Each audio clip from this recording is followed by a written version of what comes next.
నమస్తే, అంతరార్థానికి స్వాగతం. మన ఆరోగ్య రంగం అనారోగ్యకరంగా ఉంది. ఇది చాలా ప్రధానమైన రంగం, మీకు తెలుసు. అయితే మన ఆసుపత్రులు, దవాఖానాల పరిస్థితి ఎట్లా ఉంది? చాలా భయంకరంగా ఉంది.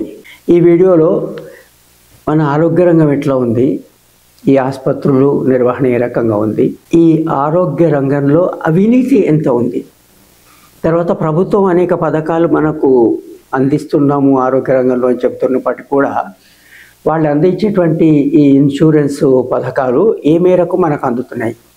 ఇటీవల 70 ఏళ్ళు దాటిన వారికి ఉచిత వైద్యం అని 5 లక్షల వరకు అని వగైరా చెప్తున్నారు. ఈ స్థితి ఎట్లా ఉంది అనేది ఒక్కొక్కటి చూద్దాం.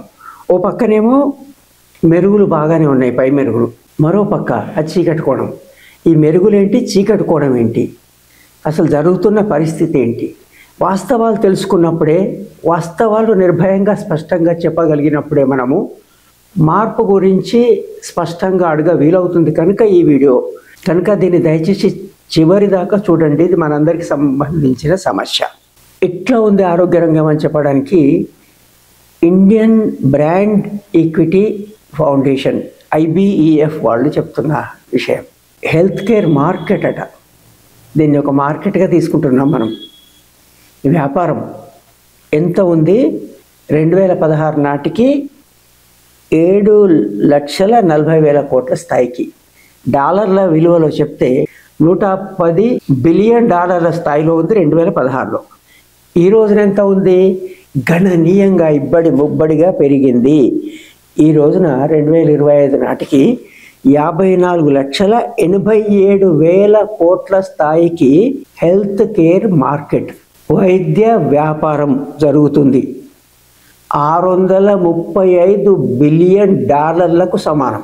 ఈ వైద్యానికి సంబంధించినటువంటి బీమా, ప్రైవేటు పెట్టుబడుల ఆకర్షణ గురించి మాట్లాడుతున్నారు కనుక ఈ విషయం కూడా వీళ్ళు చెప్పారు. 2024 ఫిబ్రవరి వరకు, ఆ సంవత్సరము, మార్చి అయితే పూర్తి సంవత్సరం అవుతుంది. అప్పటికేనట gross return premium, health care సెక్టర్కు సంబంధించి వసూలు చేసిన ప్రీమియం ఒక సంవత్సరంలో ఇంకో నెల తక్కువకే 2,63,000 కోట్లు. ఆనాటి డాలర్ విలువతో లెక్కేసి చూస్తే అది 32 బిలియన్ డాలర్లకు సమానం. అంతా ఇన్సూరెన్స్, మెడికల్ ఇన్సూరెన్స్. మొత్తం దేశంలో ఉన్నటువంటి బీమా వ్యాపారంలో చూస్తే మెడికల్ ఇన్సూరెన్స్కు సంబంధించిన ప్రీమియం వసూళ్ళు 3వ వంతు 33% ఉన్నట్టు కూడా తేలింది. తర్వాత మెడికల్ టూరిజం. మన దగ్గర వైద్య రంగం బాగలేదు, మనకు వైద్య సౌకర్యాలు అందడం లేదు, దవాఖానాల పరిస్థితి, దుస్థితి, ఇవన్నీ మాట్లాడుతున్నాం. విదేశాల నుండి ఈ వైద్య వ్యాపారాన్ని అందుకోవడానికి 2024లో 7.69 బిలియన్ డాలర్ల మీద, ఇది 2029 అంటే ఇంకొక 3-4 ఏళ్లలో 14.31 బిలియన్ డాలర్ల మేర ఈ వ్యాపారం జరగనున్నది. అంటే విదేశాల నుంచి మన దగ్గరకు వచ్చి వైద్య సేవలు అందుకొని పోతున్నారు. వైద్య సేవల మెరుగుల గురించి నేను ముందు చెప్తా, వైద్య రంగపు దుస్థితి గురించి తర్వాత మీతో అన్నాను కదా. అందుకోసం ఆ మెరుగులు చూస్తే తళుకులు విదేశాల నుంచి మన దగ్గర రావడము, ఇంత భారీ పెట్టుబడులు ఈ వైద్య రంగంలో ఉండడము, గొప్ప వైద్య సేవలు అందుతున్నాయని విదేశాల నుంచి కూడా మన దగ్గర రావడం జరుగుతున్నాయి. ఎంతమంది వస్తున్నారు ఒక అంచనా చూద్దాం మనం. 2023 సంవత్సరంలో విదేశాల నుండి మన దేశానికి వచ్చి వైద్య సేవలు అందుకున్నవారు వివిధ దేశాల నుండి 6,34,000 మంది. 5 లక్షలు దాటితేనే గ్లోబల్ లీడర్ డెస్టినేషన్ అని గుర్తిస్తారు. అంటే ఆ దేశానికి వెళితే అక్కడ వైద్య సేవలు బాగా అందుతాయి అనేటువంటి పెద్ద దేశాల సరసన చేరింది. 5 లక్షలు ఉంటే చాలు, కానీ 6,34,000 మేర వ్యక్తులు ఇక్కడొచ్చి వైద్యాన్ని పొందుతున్నారు. మరి ప్రైవేటు పెట్టుబడులు ఇంకా ఎక్కువ ఉండేది. ఇప్పుడు 59% అన్ని ఆసుపత్రులు ప్రైవేట్ రంగంలోనే ఉన్నాయి. తర్వాత వైద్య వృత్తిలో ఉన్నటువంటి వ్యక్తులు 81% ప్రైవేట్ రంగంలోనే ఉన్నారు. 1.18 మిలియన్ అంటే 11,80,000 బెడ్లు, ఆసుపత్రి బెడ్లు ఎక్కడున్నాయి? ప్రైవేట్ రంగంలో ఉన్నాయి. ప్రైవేట్ రంగం అంటే డబ్బులు పెట్టి మనం కొనుక్కోగలిగినటువంటి రంగంలోనే ఉన్నాయి కనుక అది ఎవరికి అందుబాటులో ఉన్నాయి, ఎవరికి అందుబాటులో లేవు అనేది వేరే చెప్పాల్సిన పని లేదు. అక్కడ ఉన్న వెంటిలేటర్లు లేవు అని కొన్ని సందర్భాల్లో కోవిడ్ సమయంలో మనం చూసినాం కదా. అవి అవసరానికి పెడతారా అనవసరానికి అనే విషయాన్ని తర్వాత మనం చాలా స్పష్టంగా తెలుసుకుందాం అవినీతి గురించి.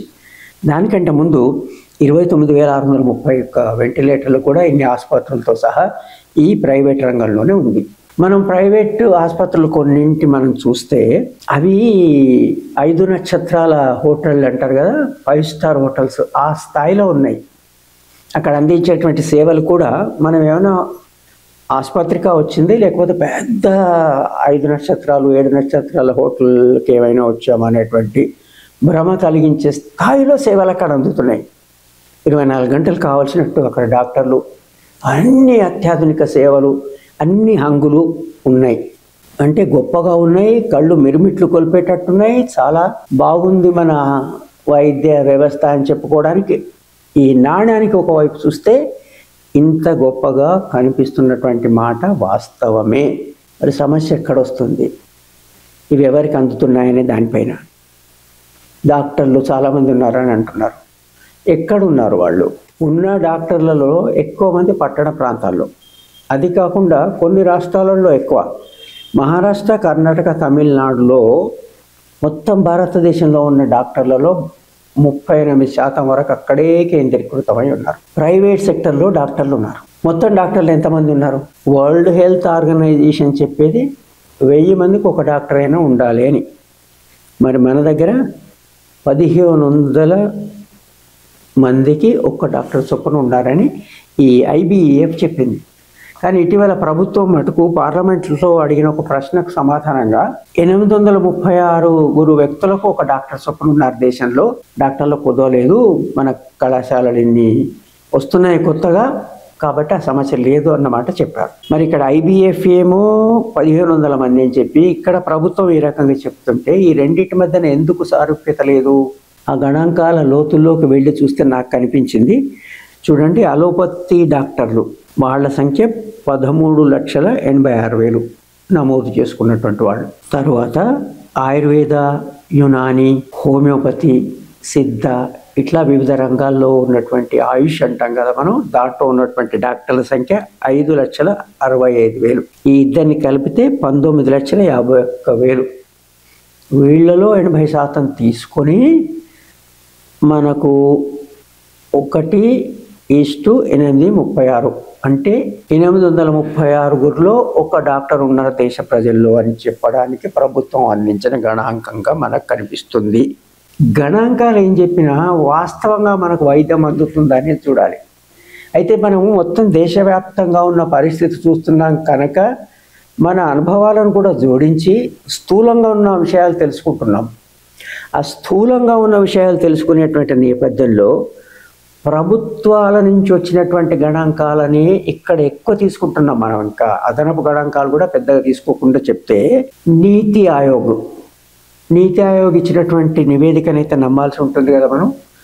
ఆ నివేదిక ప్రకారము దేశంలో జనాభాలో సాలీనా 7% మంది ఈ వైద్య వ్యయం భరించలేని దుస్థితిలో ఉన్నదంతా అమ్ముకొని దారిద్ర్య రేఖకు పైన ఉన్నవారు అనుకునేవారు దారిద్ర్య రేఖ దిగువకు పడిపోతున్నారు.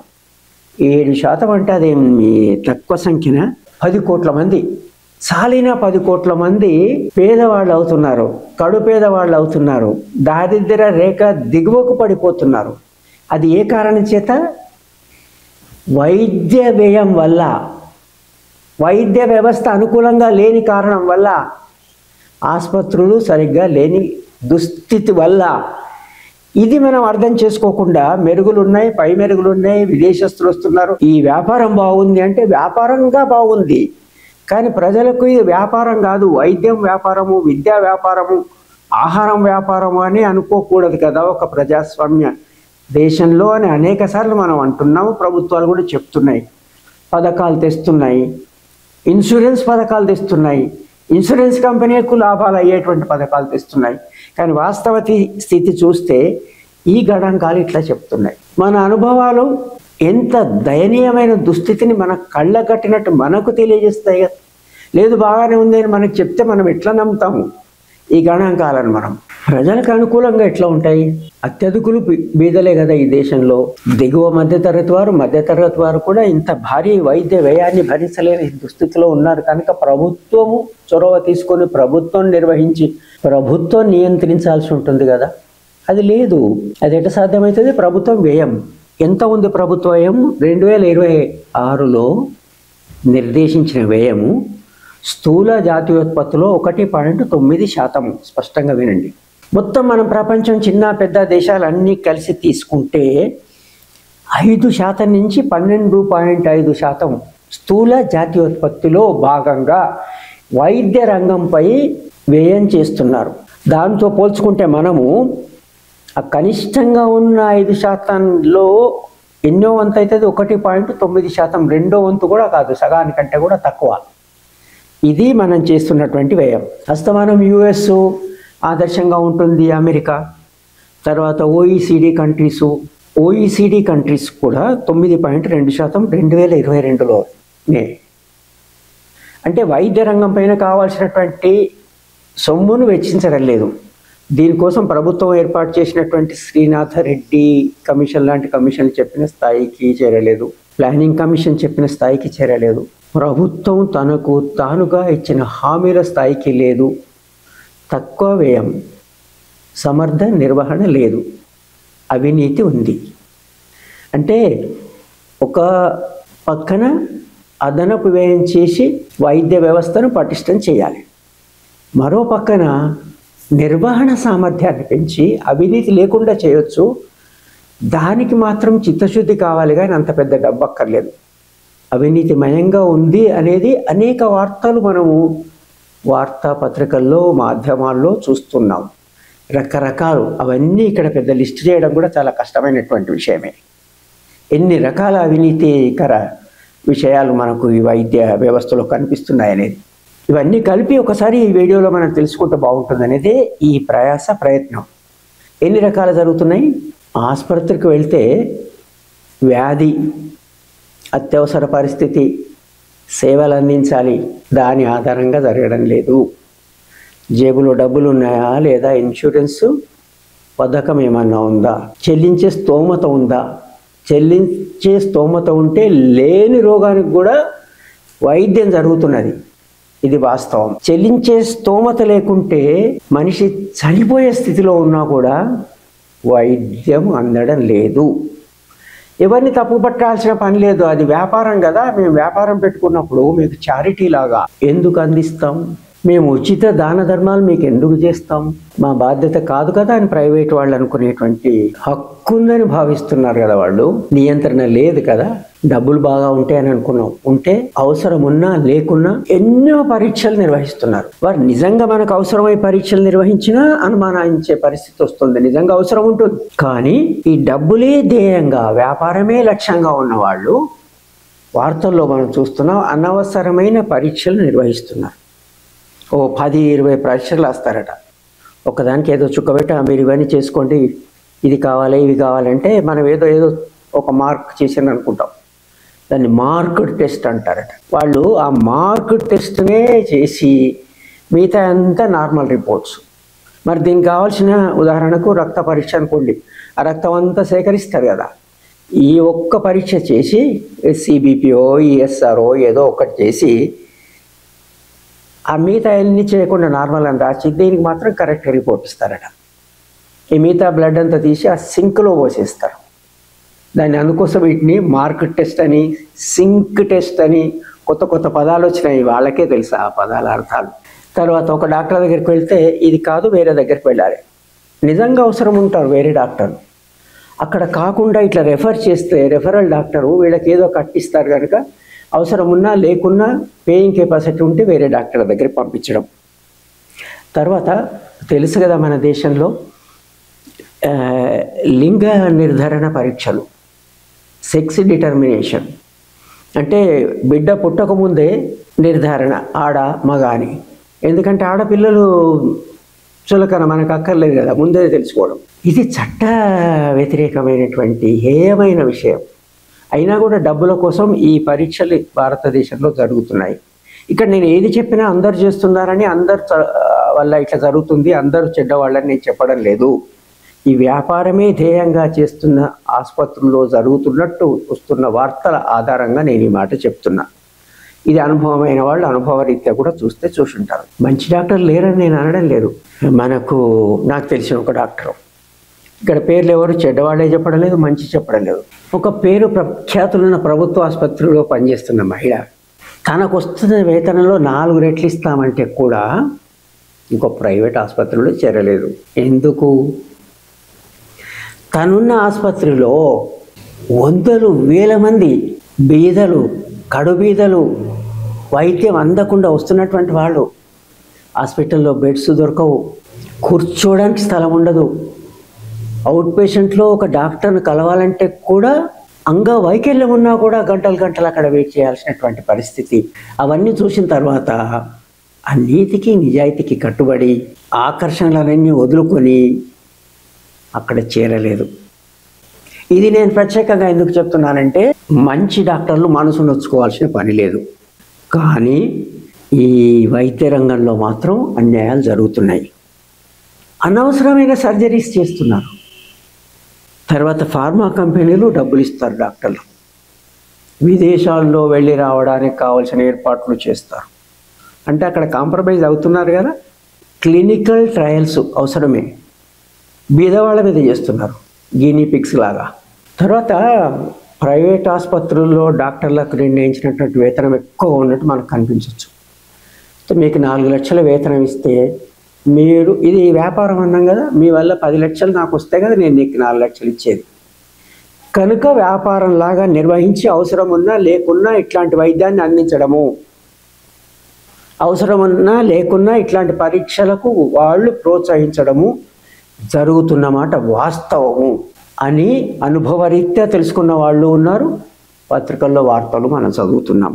ఏ ఆసుపత్రిలో ఎంత, ఏ సేవకు ఇప్పటికీ ఎవరికి తెలియదు. ప్రభుత్వ పథకాలు కొంత ఫీజు ఈ సేవకింత నిర్ధారించినా ఆ సేవ అంతకు అందదు. ప్రభుత్వం నుంచి నాకు వచ్చేది ఇంతే కనుక ఆ మిగతాది మీరు చెల్లించాలి. అది ఎంత? ఒక్కొక్క ఆసుపత్రిలో ఒక్కో రకంగా ఉంటుంది. ఒక సేవకు ఒకే రకంగా అన్ని ప్రైవేట్ ఆసుపత్రుల్లో ఉండదు. ఎందుకు ఉండదు? ఇది ప్రైవేట్ కదా. మా స్థాయిలను బట్టి, అంటే మామూలు రెస్టారెంట్లో 5 స్టార్లో ఒకే రకంగా ఉండదు కదా, అట్లా ఆ రకంగా ఉంది. దాన్ని ఏమైనా నియంత్రించే ప్రయత్నం ప్రభుత్వాలు ఎక్కడైనా చేసినాయంటే మనకు మత్సుకు కనిపించవు. కొన్ని చోట్ల ఈ విద్యా వ్యవస్థలో ఫీజులు నిర్ణయించి వారు ఏదో చాటుమాటుగా చేసుకుంటున్నారేమో, కానీ వైద్య రంగంలో అట్లా నిర్ణయించినట్టు మాత్రం, నిర్ణయిస్తే వాటిని నియంత్రిస్తున్నట్టుగా ఏ మాత్రం కనిపించడం లేదు. ఇది ఎవరికి పట్టని విషయంలా భావిస్తున్నారు. తర్వాత అనుకున్నాం మనం ముందుగా ప్రభుత్వ పథకాలు ఉన్నాయి కదా అని. ప్రభుత్వ పథకాలని చెప్తే మనం ఈ ఛానల్లోనే 70 ఏళ్ళు దాటిన వారికి ప్రభుత్వం 5 లక్షల మేర సహాయం అందిస్తుంది, వాళ్ళ ఆర్థిక స్థితిగతులతో ఏ రకమైన సంబంధం లేకుండా అనే విషయం చెప్తే దాని కింద కామెంట్స్ చూడండి మీరు. ఏ ఆసుపత్రికి వెళ్ళినా ఇది మేము ఇంకా అంగీకరించడం లేదు. ఒక జాబితా ఉంది, ఆ జాబితాలో ఆసుపత్రుల పేర్లు ఉంటాయి, ఎంపానల్డ్ హాస్పిటల్, అవి అంగీకరించడం లేదు. అంగీకరించకుంటే చేయగలిగింది ఏం లేదు. జాతీయ స్థాయిలో ఇప్పుడు ఒక సంస్థ నిర్వహించిన ఒక సర్వేలో 82% దివ్యాంగులు, అంగవైకల్యం కల వ్యక్తులకు ఏ రకమైన ప్రభుత్వ రక్షణ లేదు, హెల్త్ కేర్. మనం గొప్పగా చెప్పుకున్నటువంటి ఈ ABPMJ, ప్రైమ్ మినిస్టర్ జన ఆరోగ్య యోజన, దాని గురించి సగం మందికి, 42% మందికి తెలియదట. తర్వాత ఇంకా తీసుకోండి, బాగా తెలిసిన వాళ్ళు, అడగగలిగిన వాళ్ళు, నోరున్న వాళ్ళు, స్పందించగల వర్గాలు, జర్నలిస్టులు, వాళ్ళ కార్డులు ఇస్తారు. ఏ ఆసుపత్రికి వాళ్ళు వెళ్ళినా కూడా అనేకలు చెప్తున్నారు, ఇది మేము ఈ ఆసుపత్రిలో అంగీకరించము అంటే అది ఊరికే వాళ్ళకు ఒక కార్డులాగా ఉండడమే తప్ప ఉపయోగపడడం లేదు. అందరూ చేయడం లేదు, అన్ని చోట్ల చేస్తున్నారని నేను చెప్పను, కానీ చాలా చోట్ల ఈ అనుభవం వస్తున్నట్టు వాళ్ళు చెప్తున్నారు. ప్రత్యేకించి వారి గురించి ఎందుకు చెప్తున్నా, అట్లాంటి వారి పరిస్థితి ఎట్లా ఉంటే ఇతరులకు, పేదలకు ప్రభుత్వాలు అందించినటువంటి ఇన్సూరెన్స్ పథకాలు వాటి అమలు ఎట్లా ఉంటుందనే దాన్ని మనం మచ్చుకు తీసుకోవచ్చు. మనకు దీన్ని బట్టి చూస్తే వైద్య రంగ సంస్కరణలు వెంటనే కావాలని అనిపించడం లేదా? ప్రభుత్వాలకు ఎందుకు అనిపించడం లేదు అని కూడా మనకు అనిపించడం లేదా? ఇది ఎప్పుడు సాధ్యమవుతుంది అందరికీ వైద్య సేవలు అందించాలనేది? యూనివర్సల్ హెల్త్ కేర్ వస్తే, సార్వత్రిక సంరక్షణ, యూనివర్సల్ ప్రొటెక్షన్ రావాలి, అందరికీ వైద్యం అని దీని అర్థం. మనం ఏ మాటలు చెప్పినా వైద్య వ్యవస్థను ఆ రకంగా పునర్నిర్మించి చేస్తే సాధ్యమవుతుంది. దీనికి ఉదాహరణలు లేవా? ప్రపంచవ్యాప్తంగా అనేక ఉదాహరణలు ఉన్నాయి. అంత దాకేందుకు యునైటెడ్ కింగ్డమ్లో ఉంది, యూరోప్లో ఇంకా అనేక దేశాల్లో బివరిడ్జ్ మోడల్ పేరిట ఉచిత వైద్యాన్ని అందిస్తున్నారు. కెనడాలో ఉంది. అట్లాంటి వ్యవస్థను భారతదేశం ముందుగా ఉండి ఇందరు పేదలు ఉన్నారు కనుక ప్రపంచానికి ఆదర్శంగా ఉండాల్సిన అవసరం ఉంది.